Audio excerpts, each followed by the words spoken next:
Barry, RPO game obviously seemed to really connect. Like, what's so key to that with Tommy and just the whole operation being effective there?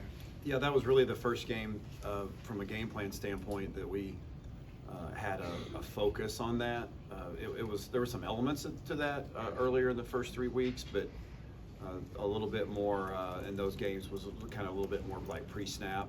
The other day showed up a little bit more post-snap. It was good to us. Timing, comfort, and something we worked on during the course of the week, and it showed up in a game, which was nice to see.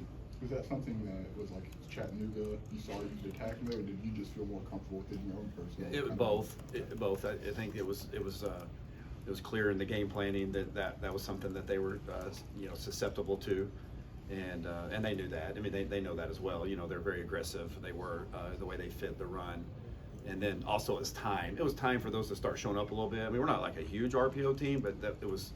As we run the ball successfully, it's obviously create opportunities for us to be able to. Coach, the Ohio State game aside, you're facing a Wisconsin defense that's had a ton of success over the last few years. What makes them so good, and what are some challenges for your offense? Yeah, it's a tremendous challenge in that regard. Obviously, a great deal of respect for their defense, Coach Leonard, and what he's been able to achieve as the coordinator there. And they've had a long-standing tradition and history of playing really good defense for several years, and certainly has put his mark on that. And they're just super well coached, and they play really hard, and they're big and strong and fast. That's usually a pretty good recipe for being good on defense, and that certainly describes them. Statistically, the next 2 or 3 defenses, in fact, that you'll face could mean points are at a premium. Does that change any way you game plan or play call?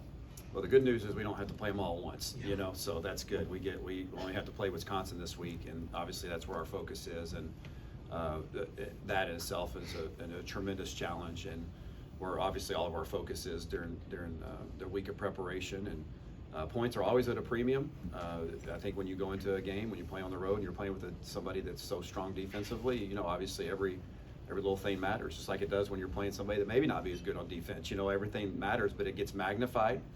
It gets better defenses. Your mistakes get magnified. So we've got to play a clean game and take care of us because they certainly are going to create their fair share of challenges just in who they are. Barry, I know you were high on Pat Bryant coming into the season, but to have him emerge as a down play, big play threat, what's that meant for you guys, and why has he been able to do that? Well, I think he's just been real consistent. He just, we've talked ad nauseum about just, who he is and the way he loves football and the way he competes, and it's infectious. And not always does that that doesn't always translate over to the field, in this game sometimes. But when you have the talent, that he has, and the work ethic that he has, and the toughness, then certainly it's been really fun for us offensively and for him individually to see some of that, come to fruition on the field. And he had a really nice game the other day, played really well. Wasn't surprised by that by any means. I don't think any of us were, because you've heard us the way talk, and you've seen signs of that for the first 3 games. So he certainly has emerged as a very consistent, player for us, and will need to play great on Saturday for us.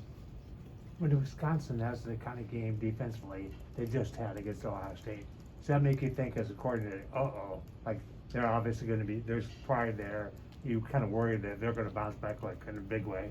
I think you have to worry about yourself, and you can't can certainly understand the question and the angle, and human nature would say, yeah, well, you try to analyze this, that, and the other, and there's you just don't know. And I know we'll get a great shot from them, a great plan, and a great effort. They're home, and they've got a great history and tradition and pride, so that's just what you expect. But our main focus has to be on what we do. How do we respond? How do we piece together 4 quarters on the road? And that's going to be a real challenge for us, but that's certainly the focus and the emphasis, and that's what we're going to need to do to go win this game, is we're going to have to piece together 4 and worry about Illinois and playing Illinois football. Do you get a sense in your building of can you just, Tommy DeVito seems like he's progressed well through the first 4 weeks. Mm-hmm. Is that your assessment, or what have you seen from him?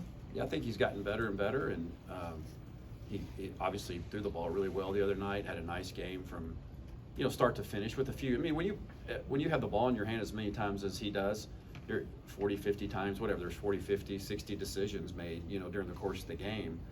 We don't do a whole lot of just like direct handoffs. We do some, you know, but a lot of them are decision based, and so he's going to make mistakes naturally because of that.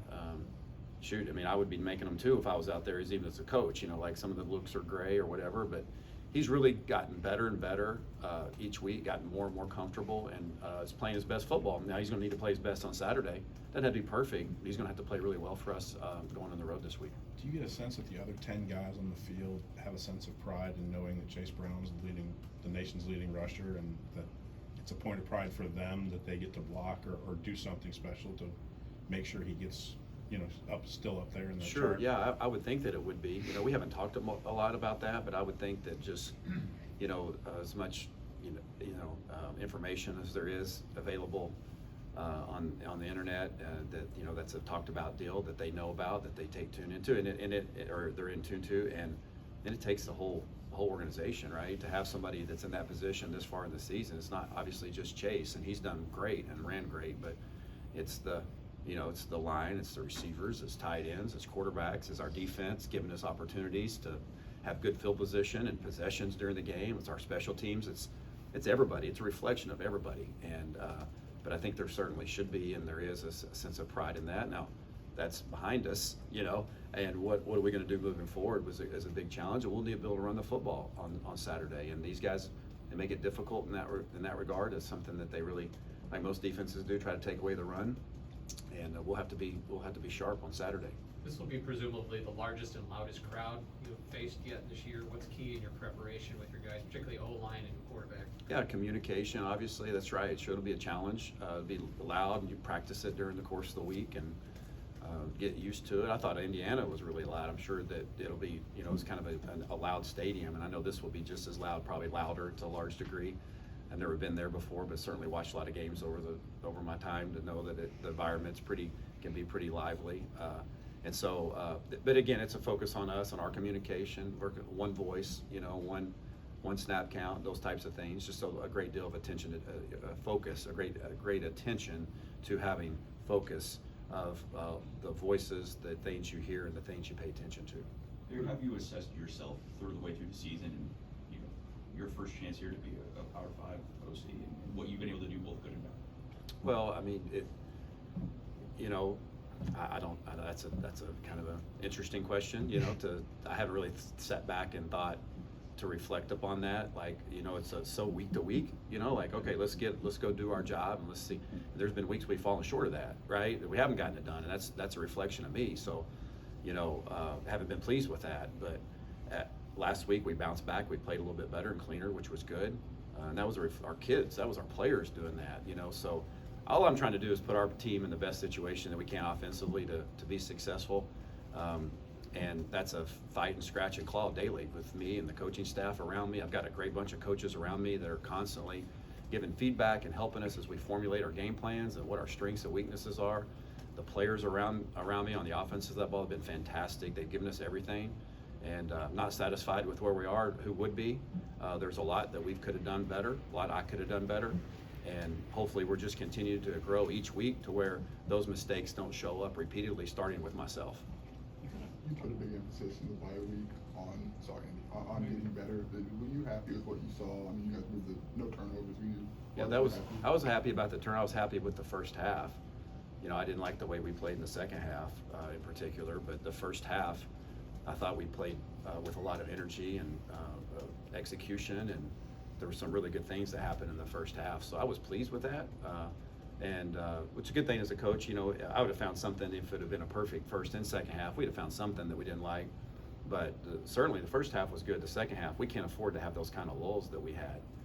The game was probably in control to some degree at that point, but nonetheless, like those, we just can't have those lulls. And so that's what made me not happy or unhappy. Why do you think those lulls were there? You know, it's usually, you know, just like it was the other day, it's execution, occasional play call, you know, putting the guys in the right situation, but it's just focus and execution. And listen, often, you know, football's hard in general. You got somebody trying to stop you. It's hard enough if nobody was. If you just went out there on air and 11 guys and go down the field and incrementally, you know, somebody might make a mistake just on air, you know. But when you got guys trying to fight and stop you, makes it more difficult. But so you're going to get stopped some. I mean, that's going to happen. But it was more or less just kind of maybe just a small detail here or there. I don't know if it was a mentality or not. It's hard for me to put my finger on that, but whatever it is, we got to continue to work towards getting that fixed to where we can play 4 quarters of football at our best. Whenever you guys get Josh back, how will that change what you do? Change what we do. I wouldn't foresee it changing a whole lot what we do and who we are. I think our identity's starting to really come together. I think you guys see it, like kind of what we're trying to be and how we're trying to play. And I know getting him back will only help enhance that, because of his ability to run downhill and run through tackles, and he fits very well, know what we're doing from a schematic standpoint. So the biggest thing that will change when he gets back is we'll just get deeper and better at running back, and that's a good thing.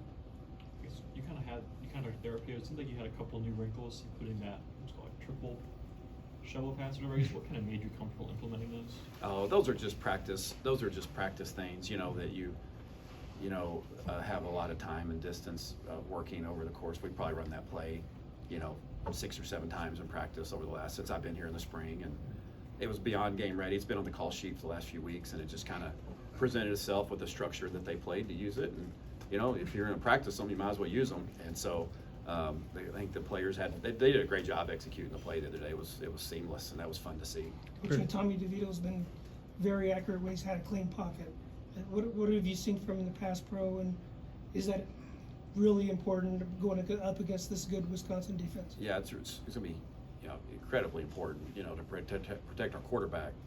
And we obviously gave up a couple sacks the other day, and it's always good. It's not good. You never want to give up a sack, but from a coaching perspective, when you sit back and look at it, if it's are we structurally okay? Are we getting sacked from a physical one-on-one deal? Those are going to happen some, and that's kind of what those happened the other day. Was more just kind of a one-on-one, wasn't necessarily structural in the way we had to protect it or whatnot. That's not me saying, I confess, it's this person's fault or that person's fault. I'm just saying that, like, if you're going to throw a drop back pass, you're going to get beat occasionally. That's going to happen. We don't want it to happen. We train and strive and teach for it not to happen.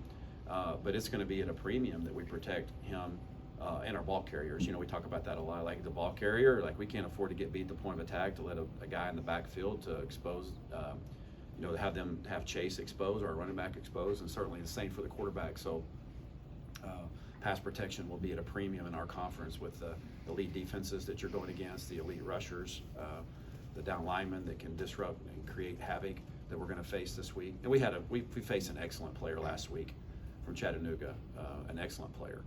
But we're going to play a lot like him. One more. Tight ends have been very involved, especially in the passing game. How does that compare to what you envisioned going into camp or what have you when framing up the offense? That's about what I thought it would be. I think part of it is like who they are, what they are, and every one of them's different. Tight ends, they're unique in that world. Every player's different, like all receivers are different, but they all have a similar type skill set. A tight end, sometimes they're just unique in the regard, like they're just all a little bit different in what they bring to the table. So we have a group that is different, and they have different strengths and weaknesses, and I think it's blended together very well to this point in the season. And been really pleased with the way they've been able to supplement our offense from a touch standpoint, catching the ball and taking advantage of the opportunities that have been created. But we need them to play really well. I mean, they've got a huge responsibility for our C-gap and D-gap blocking and lead blocking, and then also being on the perimeter. But been pleased with them so far. And it's played out about like I thought it would going into fall camp.